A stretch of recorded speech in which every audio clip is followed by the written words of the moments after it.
Olá pessoal, aqui é Alberto Delísola, professor de Psicologia, professor de Hipnose, mais uma vez aqui com Túlio Viana, professor da FMG. E essa roupa que não muda, hein? Pois é, cara. Complicado. Essa camisa mesmo, hein? Parece que você só tem essa. E nesse vídeo vamos falar sobre falsa causalidade, mas só depois da vinheta.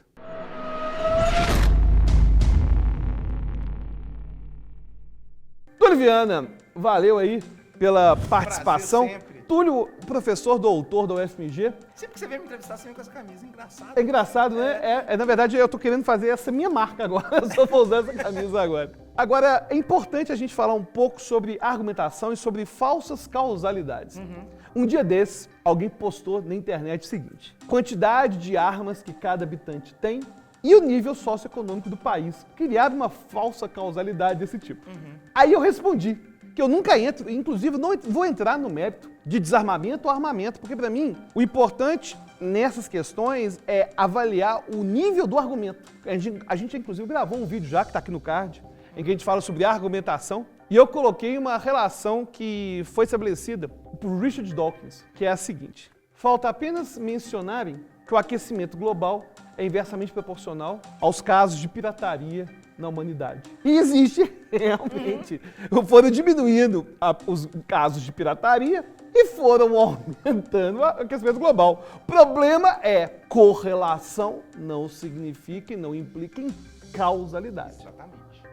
Eu acho que um bom exemplo também em relação a isso é aquele caso dos videogames violentos que muitas vezes as pessoas falam que leva os outros a praticarem crimes violentos. Então pega esses indivíduos que saíram matando, metralhando, esses meninos que metralham os coleguinhas na escola, né? E aí descobrem que em algum momento da vida dele ele jogou GTA, né? Ou ele jogou algum jogo de tiro. E aí deduzem que foi o jogo de tiro, foi o GTA que fez com que ele fosse lá e matar os coleguinhas. Essa é uma questão de correlação. Você pode ter uma correlação e perceber que talvez boa parte dessas pessoas que atiram nos outros, desconhecidos, né, no cinema, na escola, etc., jogavam jogos violentos. Mas não dá para você concluir que necessariamente foi o jogo violento a causa disso. Porque eles também podem beber leite com sucrilhos no café da manhã e nem por isso ou beber água e você vai dizer que foi a água que ele fez ele praticar os crimes. Por quê? Porque você tem correlação, você não tem causalidade. Ele pode boa parte desses criminosos que praticam esse tipo de crime, podem buscar os jogos violentos até pela sua própria personalidade, né? Ele tem uma personalidade violenta, ele tem uma personalidade hostil e às vezes isso desperta a curiosidade dele de ir lá jogar o jogo violento. Então não dá para saber se é o jogo que faz ele ser violento ou se ele procura o jogo violento justamente por ter já uma personalidade violenta. Então, na verdade, correlação não indica causa, não indica para que lado que é a coisa. Agora, no momento que a gente observa a quantidade de gente que joga GTA e adora atropelar as pessoas na rua, e eu vou me incluir nessa história, eu adoro entrar no GTA. Tem dia que eu vou jogar GTA, sim, eu jogo GTA. E eu vou jogar GTA, eu acabo vendo que eu não estou andando no jogo, porque eu gosto de ficar matando as pessoas, fugir da polícia, depois matar as pessoas de novo, depois fugir das polícias. Eu adoro passar com o carro em cima das pessoas, e isso não faz eu ter vontade de fazer isso na rua. Inclusive, não vou nem dizer que eu extravaso minha vontade de fazer isso, porque eu não tenho vontade de fazer isso. É porque fazer isso no videogame é engraçado, porque é de mentira. Você sabe diferenciar um cinema e um videogame da vida real. Eu tenho. Como a maioria absoluta das pessoas no universo. As pessoas deveriam saber fazer isso. Mas só que então, mas tem gente que vê uma causalidade então onde ela não existe. A pessoa vê relações causais onde elas não existem. É quando a pessoa vê uma nuvem e vê a imagem de Jesus Cristo na nuvem. Quer dizer, ela busca dar significado às vezes para coisas que evidentemente não tem Um significado. outro exemplo que eu já vi frequentemente é o seguinte: falar assim, a Europa é o berço da civilização. A Europa é altamente instruída.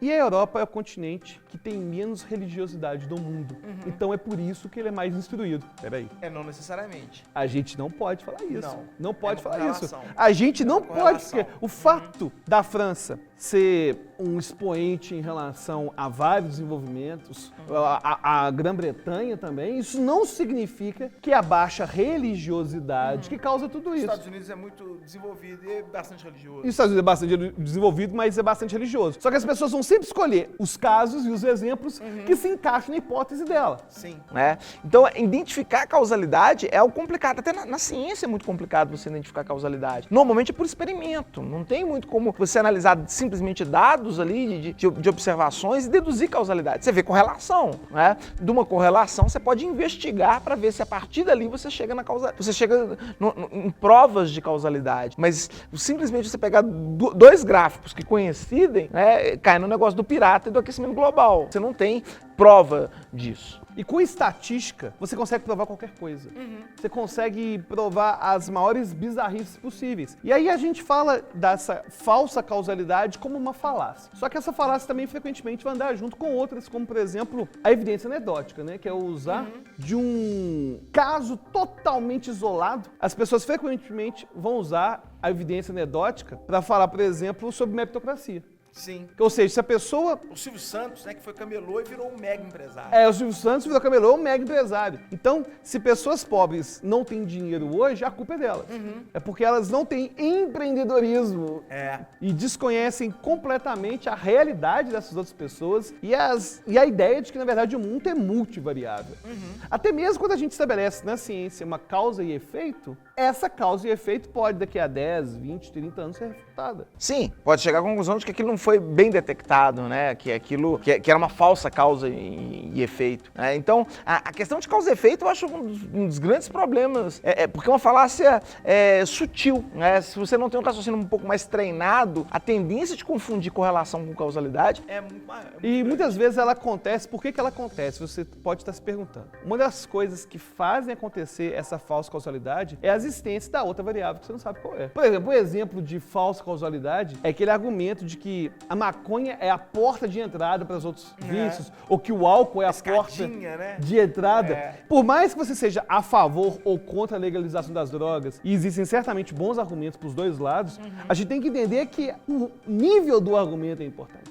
Sem dúvida. Se você pergunta, tá bom, então me mostra qual foi a estatística de que todo mundo que foi pro álcool foi pro crack, todo mundo que foi pra maconha foi pro crack, foi pra heroína. E a pessoa não tem esses dados para apresentar. Até porque são drogas com efeitos muito diferentes, né? Então você pegar uma droga, às vezes, uma droga como a maconha, que altera a percepção, e ir pra um crack, né, que é uma droga estimulante, são coisas bem diferentes. O que acontece muitas vezes é que o traficante, ele vende mais de um tipo de droga. Então a pessoa já tem contato com o traficante da maconha, que é o mesmo do crack, ele acaba tendo uma maior facilidade de acesso. Mas as drogas são muito diferentes, não tem como você demonstrar causa e consequência. Você falar que o sujeito come chocolate, ele vai tomar café. Não, e ainda tornar esse pensamento um pouco mais complexo, vamos supor que todo mundo que fuma crack passou pela maconha. Vamos supor que isso acontece. Sim. Ainda que isso acontecesse, eu não teria como dizer que, apesar de todo mundo que fuma crack ter passado pela maconha, que todo mundo que vai fumar maconha vai passar pela crack. Sem dúvida. Até porque muita gente bebe álcool também. Todo mundo que fuma crack talvez beba álcool, né?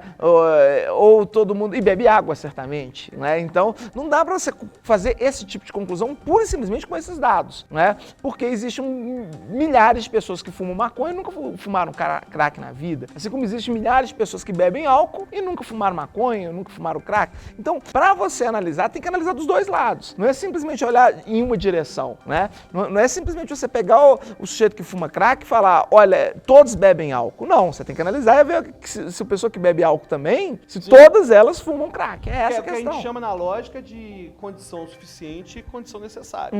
Ou seja, será que basta essa condição para a outra acontecer ou não? E isso vai estabelecer causalidade. Valeu demais, Túlio Viana, e o seu canal? O canal é Túlio Viana TV, nós falamos de muitos temas jurídicos lá, temas da atualidade, temas polêmicos. Essa questão de argumentação é bem... Tem uma série sobre isso, sobre argumentação, inclusive sobre falas causais, no meu canal, explicada ali de forma didática, para as pessoas que nunca ouviram falar do tema, conseguirem ver, assistir o vídeo e entender bem. Então, gostou do vídeo? Você vai lá agora no canal do Túlio Viana, se inscreva lá. E gostou do vídeo também, vai clicar em gostei. Vai inscrever-se no canal Alberto Elisva. Vai compartilhar esse vídeo com seus amigos e até a próxima.